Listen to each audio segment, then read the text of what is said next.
What's going on, guys? This is Cheney 180 and Alex Brewer, sculptor for Mondo. all right. And you're going to take us a little on a little walkthrough here of what you guys got on display. I'll take you on the journey. Okay. So starting here with our latest X-Men 1/6 scale reveal of Nightcrawler. It came out great. Thank you. I'm stoked on him. He's one of my favorite X-Men characters, and you know, getting to do the like 3 swords that we saw him wielding in X-Men 97. Yes. Getting to do a little Bamf doll is what they're called, the Bamfs from the Bamfs. the comics. Yep.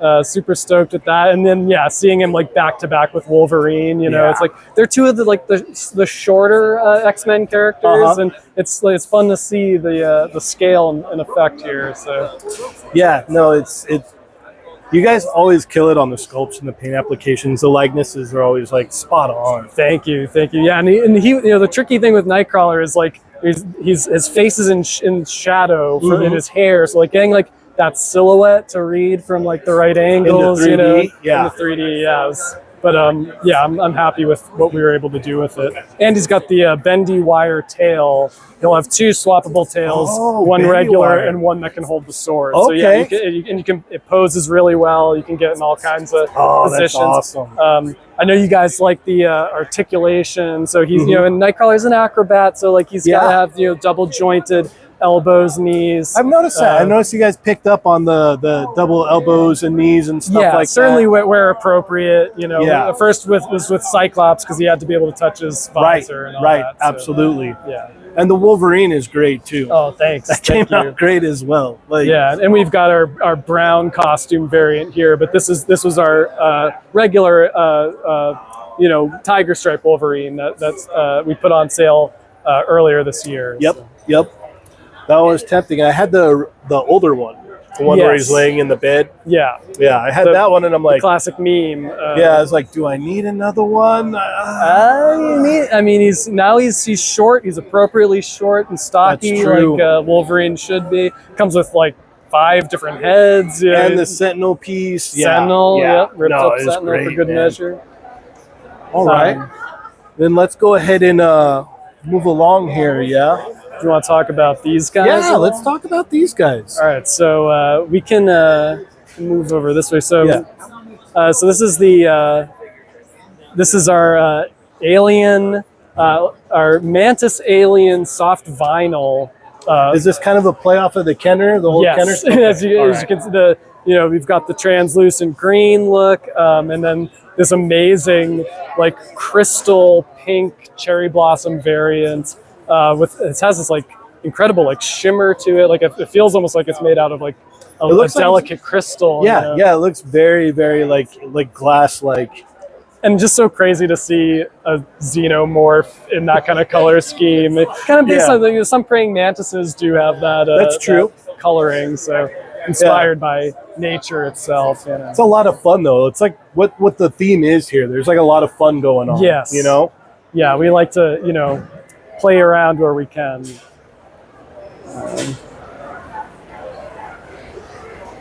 All right, let's move along over here. So we can maybe talk about the green, because this is stuff that's already released, but we can talk about Green Goddess. Yes, I got that this morning. You did? You got unlocked? Good. I had to. So I have the Origins version, and then I have the Multiverse version from Mattel. And then when I saw you guys put this one up, I was like, oh, I got to get this one. Yeah. I picked this over the brown suit Wolverine. Yeah. And like Wolverine's my favorite character. And I was like, Wolverines are going to come and go, but Green Goddess like this, like I had to have it. When I first saw this figure in person, which was at this show unwrapping, I gasped. It's like to see it in person, like the face sculpt is so good. Smile. Sculpted by Tommy Hodges, who did Tila and Evil Lynn and a ton of our Buzz Off, ton of our Motu 1/6 scale.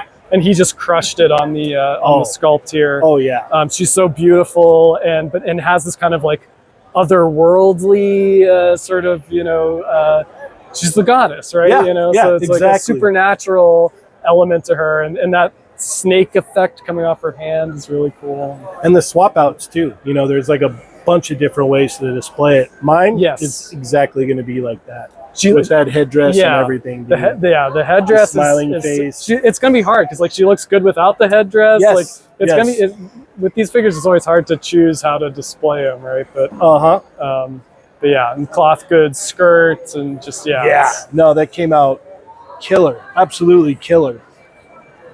All right, so we have the Wolverine next, right? So then so this is our, you got to do the brown costume. You have to. Wolverine. You have to.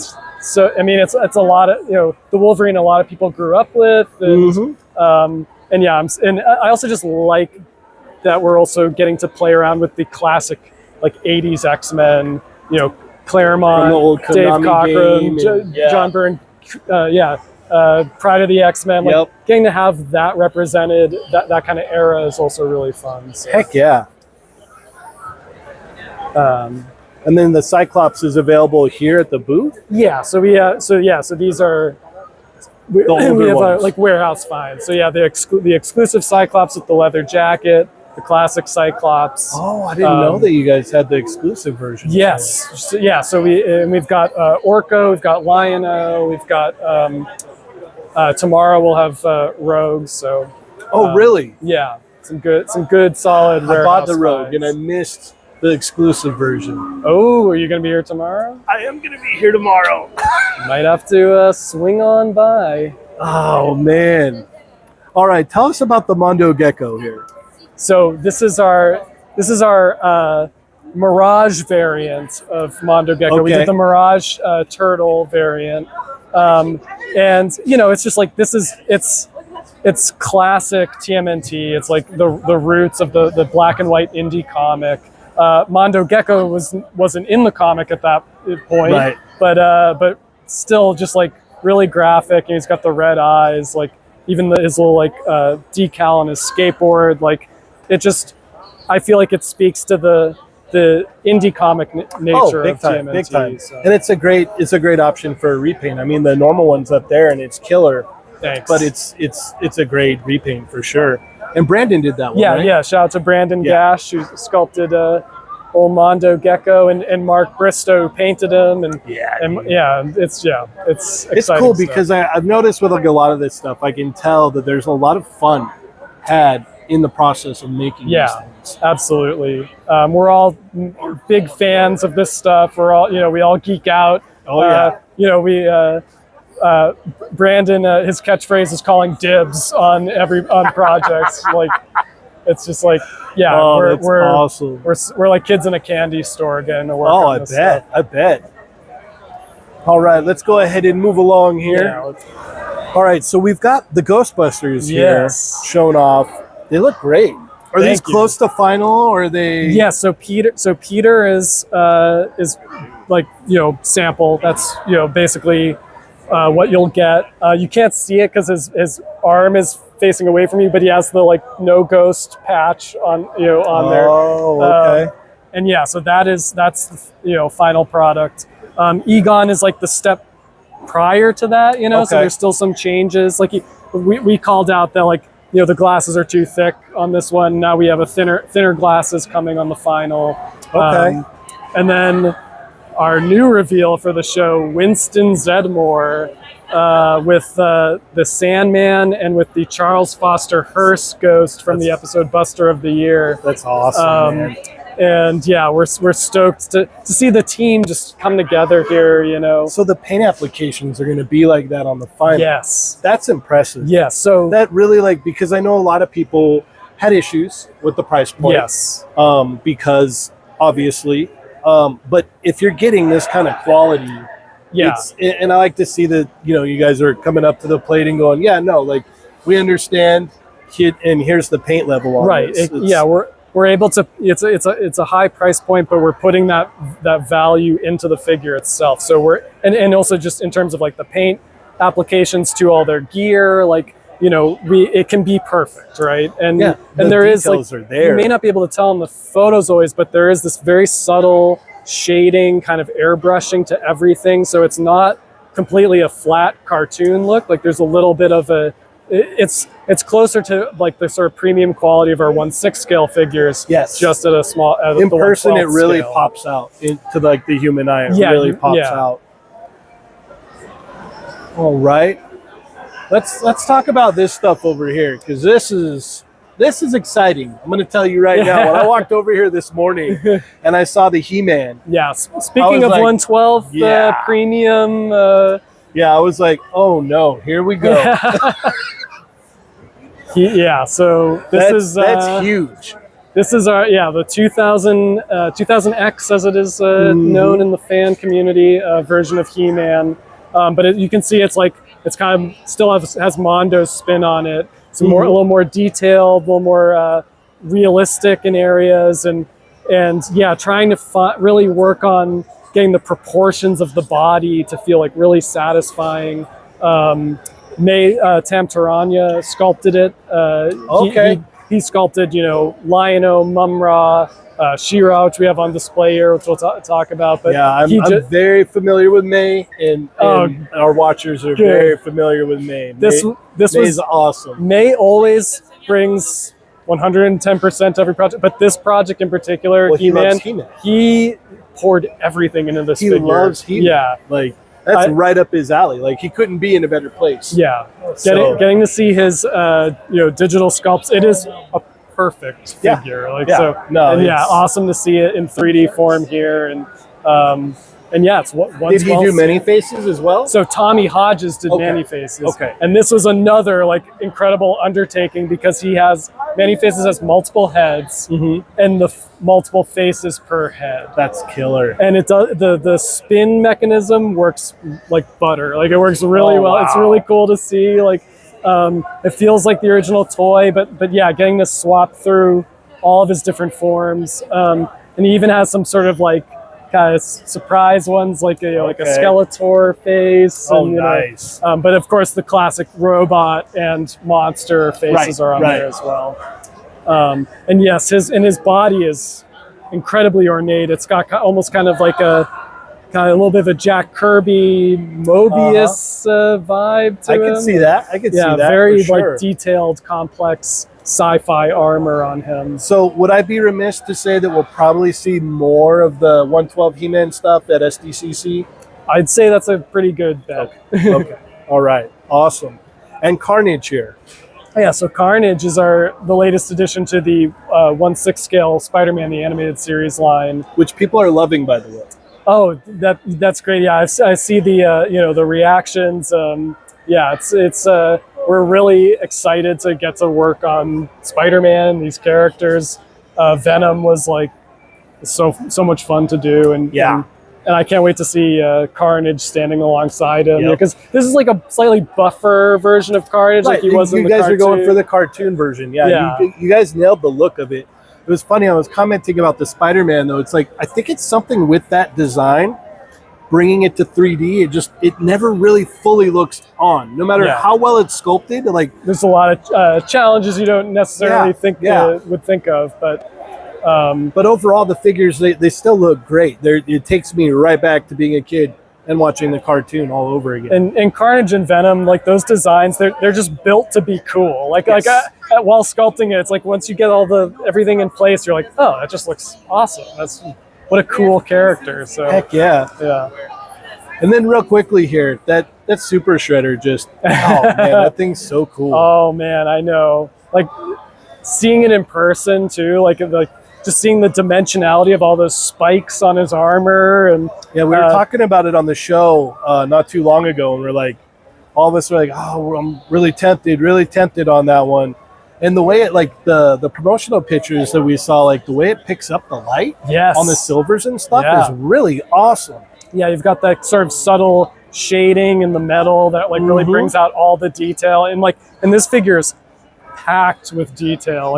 Again, Brandon Gash sculpted it. I did some work on it too, so I got to get up close in person with the ZBrush files. Nice. And there's just so much details. Every wrap in his fold in his costume is and the scratches lovingly made. Scratches.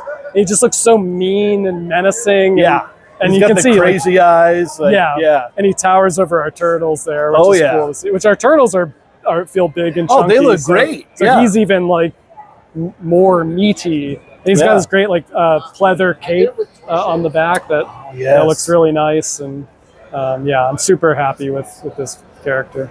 Let's talk about this Mumra over here. 'Cause Yes, this thing is insane. let's.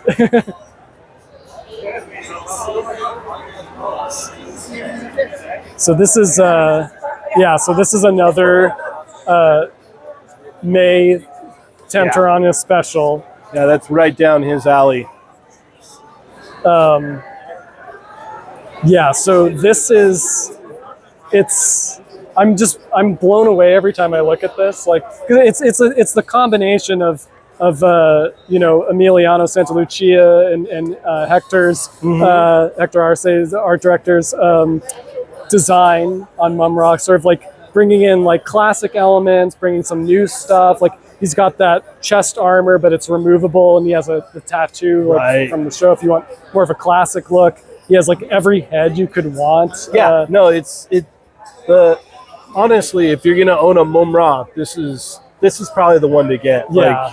I said the same thing about the Green Goddess. Like I was like, I have 2 other ones, but this is the one. Yeah. Like this is the one. I feel the same way with this Mumra. It's insane. I stood here for about 5 or 10 minutes just gawking at it this morning. Like, wow. And there's so much like mixed media going on with like the cloth skirt. And so those are wired, cape. right? Those are his straps, the strands around his coming out of his helmet are wired so that you can pose them in all kinds of dramatic, dynamic ways. And he's got his sort of his mummy wraps, and the cape and man, and just the detail. I mean, just all the textures you get with him, the flames around the swords, the leathery skin of Mamut, the sort of weathered kind of ancient gold accents of his armor, and it's just like May and our painter Mark Bristow, I don't know how you make something look so real and ancient and antique and accurate, but so a love for the property, man. Yeah, definitely. Like that's definitely what a lot of it is. And I love that the head with the goggles over there. Yeah. That's really fun. All right, last but not least here, the big reveal, dude. We have She-Ra, Princess of Power herself. So is she going to be like re-released to coincide with this? Yes. Okay.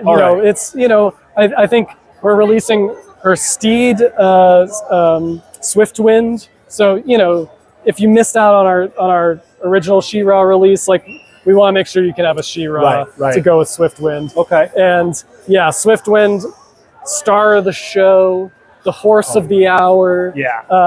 My wife came over here and she was like, "Whoa." Yeah. This is and we've missed the She-Ra a couple times because there was a couple times we were at a show and she's like, "Oh my god, I want that She-Ra." And I'm like, "Let's go get it." Wasn't at the booth. And then now is your chance. And this is like my wallet's gonna be hurting after this. Yeah. Well, payment plans. Yes, exactly. I gotta tell you, the pay in 4 that you guys have available on the website is awesome. Yeah, no, I mean, we understand, right? We're all collectors ourselves, and but yeah, I mean, this figure is just beautiful. Again, May's beautiful work, like the fact that he can go from Mumra to Swiftwind. Beautiful, Swiftwind, this beautiful, graceful horse, beautiful, graceful She-Ra. Like, look at the folds in her skirt. Like that look, you'd think that was cloth, right? But it's sculpted. Like it's just. Well, I was so actually realistic. looking at like the straps on the back of Swiftwind. There, all the detail, amazing in detail. the straps and everything. That kind of like Celtic knot on the is it bridle or saddle? Saddle blanket. We'll go saddle. Yeah. No, it all just comes together. Then the wings. You've got multi layers of articulation there. Yep. That's fully articulated. That's great wings. there. So they fold up, and then we've even got like the cute little baby Swiftwind and Loki. Yeah, those came out absolutely great. And Swiftwind has multiple heads, for different options. Again, you have the more classic mask, unmasked. And the wings are, also removable. So okay, awesome. Similar to Scaremare. So. Yeah, I love the, the contrast or the gradient. That's what I'm Yeah. talking about. The gradient on all the feathers. Yes. It's very individual. Yeah, it's quite a paint job. Again, Mark Bristow. They're the dream team, right, with the stuff. And Yeah, no, this came out great. And so it's because Tommy Hodges sculpted the base horse body. May did the alternate Swiftwind parts, and Mark painted it. So it's like this, Wow. Yeah, everyone, we got the everyone's aces in the places, everyone, man. yes, excellent. All right. Yeah. Well, this was great. Thank you so much for your time. Yeah, thank you. It's exciting to be here. Exciting to get to show all this stuff off. Heck yeah. Got a lot of cool things coming. Yeah. All right. Well, once again, like I said, thank you so much, and we'll see you guys next time. Great.